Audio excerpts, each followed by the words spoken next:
जय हिंद साथियों, कैसे हैं आप सभी। मैं आशा करता हूं कि आप सभी ठीक होंगे। तो जैसा कि आप सभी ने इस वाली थंबनेल में देख लिया होगा कि आज की हमारी वीडियो बहुत ही इंटरेस्टिंग और मजेदार वीडियो है।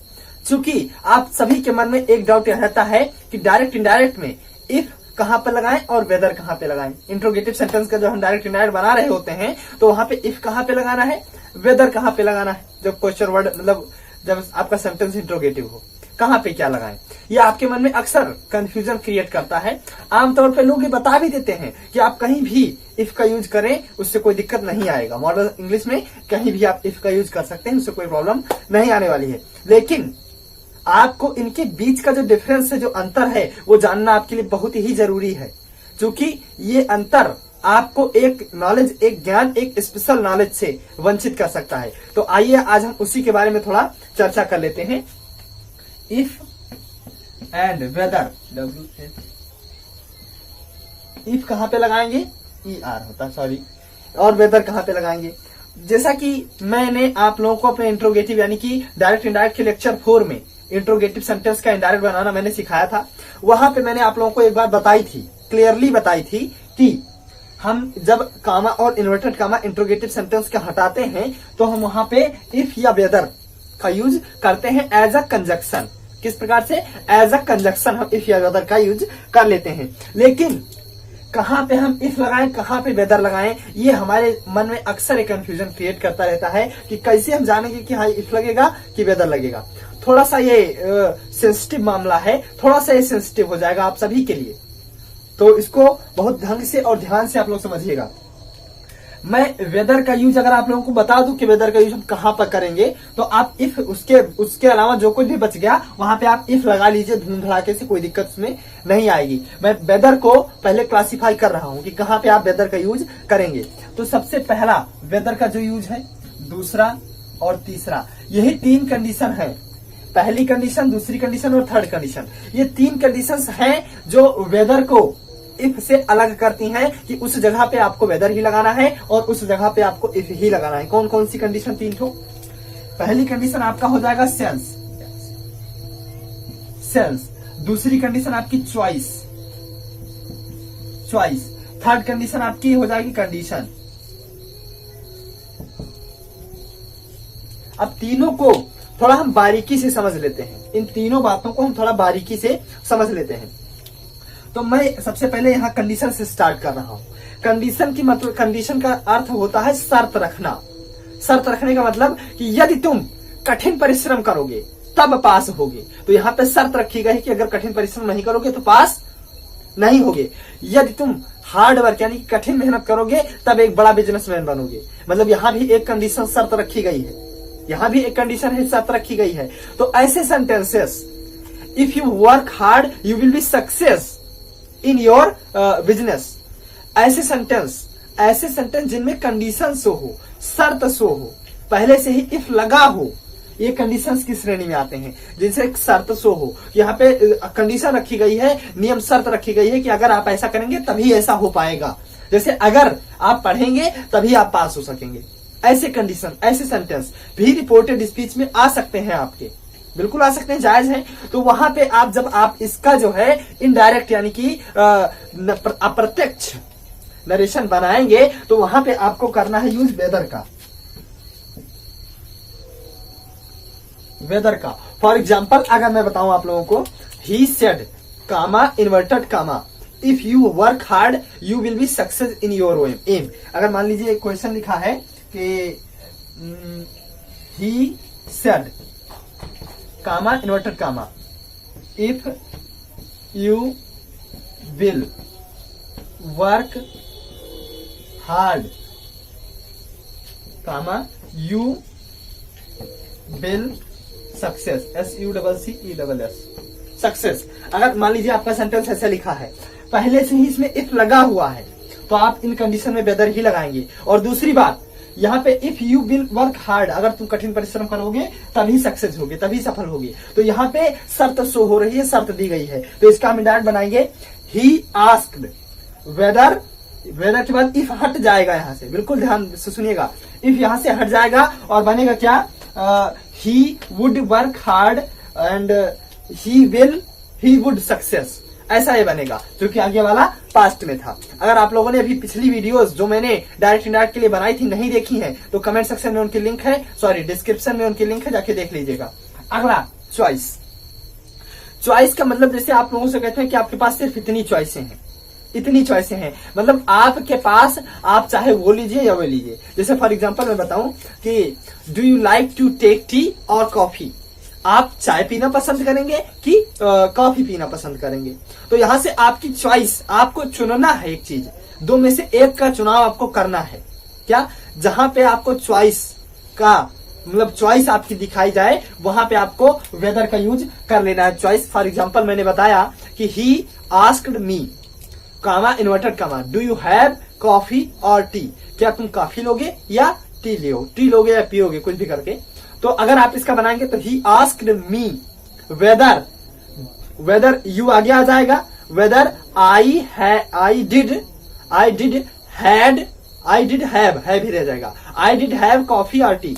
इस प्रकार से बनेगा। अभी मैं इसके नियम बताने के बाद एग्जाम्पल्स लिखूंगा, उनको एक एक करके मैं क्लासीफाई करूंगा, इसीलिए अभी लिख नहीं रहा हूं एग्जाम्पल्स में। चॉइस क्लियर हुआ। जहां पे आपसे क्या आप पेपर पे लिखना पसंद करेंगे या कॉपी पे लिखना, किताब लिखना पसंद करेंगे, क्या आप किताब लिखना पसंद करेंगे या पत्र लिखना पसंद करेंगे। Do you like to write a letter और नोटबुक, क्या आप पसंद करेंगे। आपसे यहाँ पे चॉइस आपकी पूछी गई है, तो यहाँ भी आप धूम धड़ाके से वेदर का यूज कर सकते हैं। यहाँ पे आपको इफ नहीं लगाना है। क्लियर है।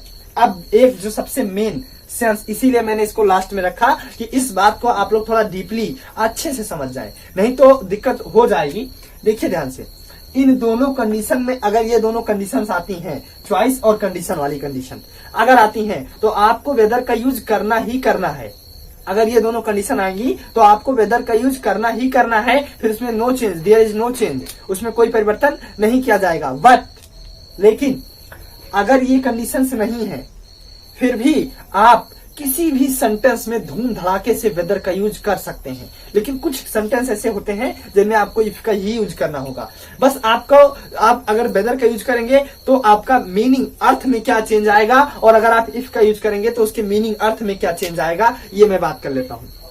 ध्यान सुनिएगा। सेंस का मतलब होता है अर्थ, उसके जो उसका कवर किया जाता है कि इसका सेंस क्या होगा, अर्थ क्या होगा, वही सेंस होता है। फॉर एग्जाम्पल मैं अगर बताऊं कि अगर आपसे कोई पूछे कि he said do you come tomorrow, will you come tomorrow, will you come tomorrow, तो he asked me I would come tomorrow का क्या होता है, the next day, I will come the next day. ठीक है। लेकिन अब बात आई यहाँ पे इफ लगेगा कि वेदर, तो आप दोनों में से कुछ भी लगाइए। क्या आप कल आएंगे? अगर आप इफ का यूज करते हैं तो इसका मतलब जानते हैं क्या हुआ कि कल अगर ना भी आ पाते हैं तो उसके बाद आएंगे, कोई इसमें दिक्कत नहीं है। इफ अगर लगाते हैं, इफ का मतलब यदि आप कल ना भी आ पाए तो उसके आगे आएंगे, उससे कोई दिक्कत नहीं आएगी। लेकिन अगर वहीं पे आपने वेदर का यूज कर लिया, ही asked me whether I would come tomorrow, I would come the next day, जो ही आपने वेदर का यूज कर लिया तो ही इसका मतलब हो गया कि अगर आप कल नहीं आएंगे, अगर आप कल नहीं आएंगे तो फिर कभी नहीं आएंगे।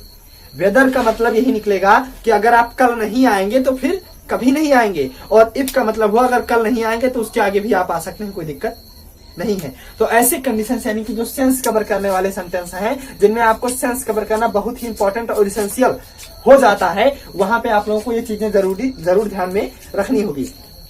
तो सबसे पहले मैंने इफ और वेदर का अंतर बताया है, डिफरेंस बताया है कि इनका कैसे हम यूज करेंगे। वेदर का यूज करने पर अर्थ क्या आएगा, इफ का यूज करने पर अर्थ क्या आएगा, किन कंडीशंस में हम वेदर का यूज करते हैं, ये चीजें। अब बात आई ये टॉपिक इफ एंड वेदर, ये आपके इनडायरेक्ट सेंटेंस के लिए भी महत्वपूर्ण है। तो अब इनका जो यूज है, मैं 2-4 सेंटेंस यहाँ पे इसको इरेज करके लिख रहा हूँ और उनमें मैं बताऊंगा कि यहाँ पे क्या कंडीशंस है, कैसे इफ लगेगा, कैसे वेदर लगेगा। तो पहले मैं इसको इरेज करके एग्जाम्पल्स लिख रहा हूँ। तो अब हम इन एग्जाम्पल्स के बारे में बात कर लेते हैं। जैसा कि आप सभी देख सकते हैं कि यहाँ पे मैंने 4 एग्जाम्पल जो कि मेरे व्हाइट बोर्ड में जितना आया मैंने लिख लिया है, और अब मैं इनको आपको समझाने चल रहा हूँ। तो पहला एग्जाम्पल अगर आप लोग देख पा रहे होंगे तो लिखा है Ram said to me do you take tea, Ram said to me do you take tea. तो सबसे पहले आप बनाएंगे राम आस्क्ड मी। चूंकि आस्क्ड क्यों लगा, चूंकि इंट्रोगेटिव सेंटेंस थे, सब में इंट्रोगेटिव साइन लगाना मैं भूल गया, सब में इंट्रोगेटिव साइन लगेगा, ध्यान रखिएगा, सब में इंट्रोगेटिव साइन लगेगा। अब अगर आप लोग अभी डायरेक्ट इनडायरेक्ट नहीं बनाना जानते हैं तो डिस्क्रिप्शन में लिंक है, उसको देख लीजिएगा। मैंने इफ और वेदर का अंतर यहाँ पे समझाया है, ताकि आप लोग ऐसा ना कहें कि समझ में नहीं आया, बीच से पढ़ाने लगे। ठीक है, तो राम आस्क्ड मी, फिर कामा और इन्वर्टेड कामा के स्थान पे मैंने इफ या वेदर का यूज करना बताया है।